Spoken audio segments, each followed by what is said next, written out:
त्र्यंबकेश्वर पालघरला जोडणारा पर्यायी रस्ता पाण्यात वाहून गेलाय। त्र्यंबकेश्वर तालुक्यातल्या भीलमाळ गावातील ही घटना। या ठिकाणी पुलाचं काम सुरू असल्याने पर्यायी रस्ता करण्यात आला होता, मात्र कालपासून सुरू असलेल्या मुसळधार पावसामुळे पर्यायी रस्ता पाण्यात वाहून गेलाय। त्यामुळे नागरिकांचे हाल होत आहेत।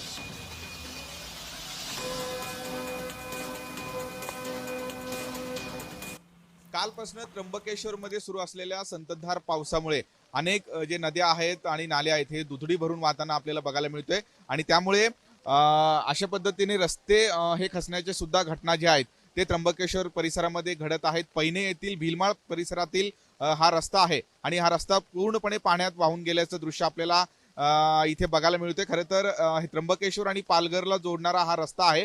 इथे पुलाचं काम चालू आहे आणि त्यामुळेच पर्यायी रस्ता हा करण्यात आलेला होता, पण काल रात्रीपासून जो पाऊस त्र्यंबकेश्वर परिसरामध्ये सुरू आहे त्या पावसामुळे अचानक नदीला पाणी आलं आणि त्यामुळे या पाण्यात हा रस्ता संपूर्णपणे वाहून गेल्याचं दृश्य आपल्याला इथे बघायला मिळतोय आणि सुरक्षेच्या दृष्टिकोनातून हा संपूर्ण जो रस्ता आहे तो आता बंद करण्यात आलेला आहे। पोलिसांचा मोठा बंदोबस्त या संपूर्ण परिसरामध्ये हे तैनात करण्यात आलेला आहे।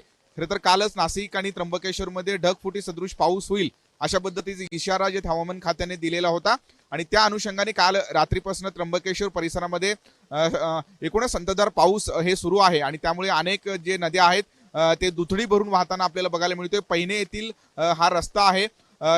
खरं तर या रस्त्यामुळे अनेक गावं हे जोडली जातात आणि त्र्यंबकेश्वर पालघरला जोडणारा हा एक मुख्य रस्ता आहे। या रस्त्यावरती पुलाचं काम चालू होता आणि पर्यायी रस्ता म्हणून खरं तर या रस्त्याची व्यवस्था इथे करण्यात आलेली होती, पण जो पावसाचा जोर आहे तो वाढल्याने अचानक नदीला पाणी आलं आणि या पाण्यामध्ये हा संपूर्णपणे जो रस्ता आहे तो आता वाहून गेल्याचं आपल्याला बघायला मिळतोय आणि सुरक्षेच्या दृष्टिकोनातून हा संपूर्णपणे जो रस्ता आहे तो पोलिसांनी बंद केलेला आहे आणि खूप मोठा बंदोबस्त सुद्धा या परिसरामध्ये तैनात करण्यात आलेला आहे।